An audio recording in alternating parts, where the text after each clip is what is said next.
All right, let's dive into something that might just flip how you see the world on its head.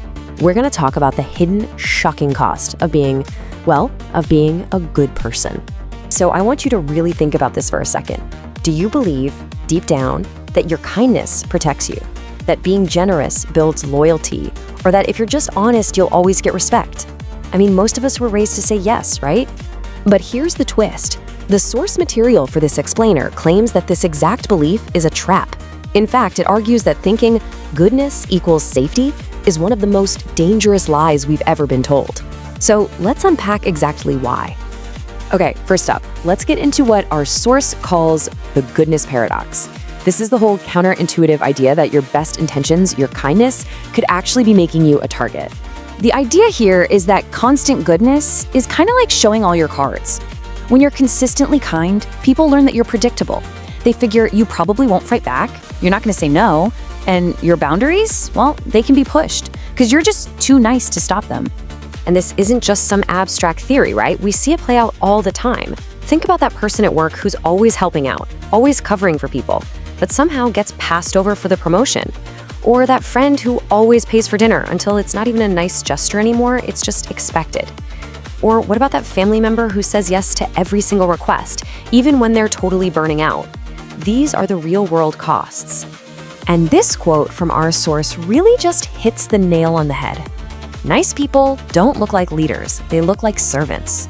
The perception of constant, unconditional niceness doesn't really project strength, it projects utility. People don't always respect your goodness, sometimes they just learn how to use it. So why on earth does this happen? Let's move on and look at the psychology behind all this. We're going to unpack what the source calls the generosity trap.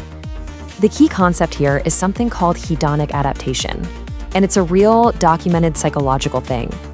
Basically, it means we humans get used to good things incredibly fast. What felt amazing and special at first pretty quickly just becomes our new normal. And this is exactly how hedonic adaptation creates the generosity trap. It happens in 4 stages. Stage 1, you do someone a favor and they're really grateful. Stage 2, you do it a few more times and they start to expect it. Stage 3, you do it all the time and it morphs from an expectation into a feeling of entitlement. And then, here's the brutal twist. Stage 4, the one time you stop. They don't remember all the times you said yes. They only resent you for the one time you said no. And suddenly, you're the bad guy. And that's the thing, right? Gratitude is temporary. The source argues that every favor you do has an expiration date in people's minds.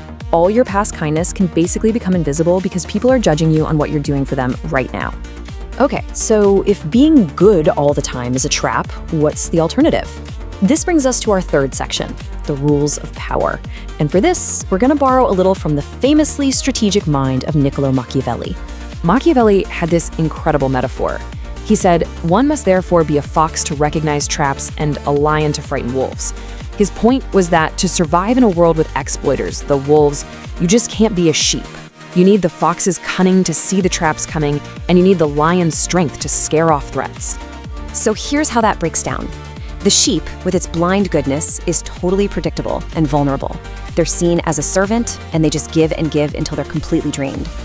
But the fox and the lion, they practice strategic goodness. They can spot the traps, they project leadership, and they guard their resources so they can use them when it really counts.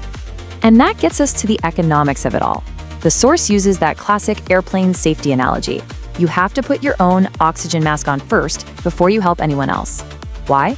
Well, because if you pass out, you can't help anybody. Your time, your energy, your money, these are all finite resources. It's not selfish to protect them, it's what makes you sustainable. Now, this leads to a pretty controversial idea, the mask of virtue. But our source is really clear here. This is not about being fake. It's about being strategic. It's knowing when to show your compassion and when to show your strength. At the end of the day, perception often shapes reality, and controlling your image is a huge part of protecting yourself. So how do we actually put all this together? Our final section is all about turning goodness from a vulnerability into a weapon. It's about learning how to be good strategically, not blindly. First things first, we have to understand the massive difference between being nice and being truly good.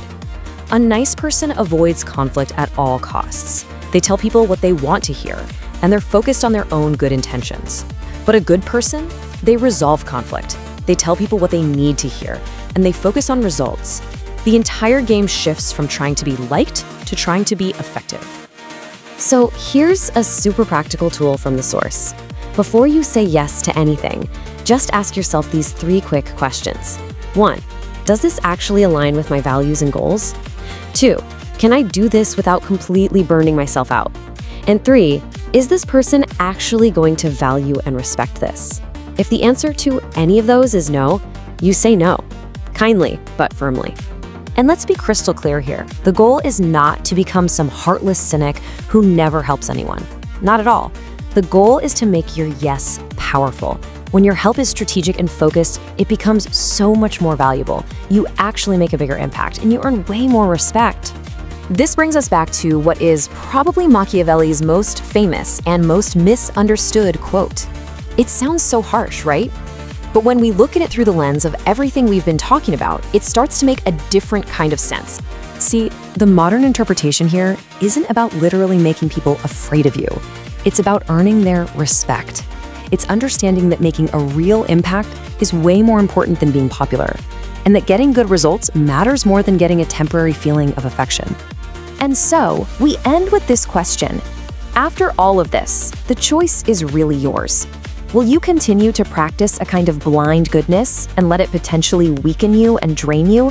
Or will you decide to master it and turn your goodness into a strategic, powerful force for real, sustainable change?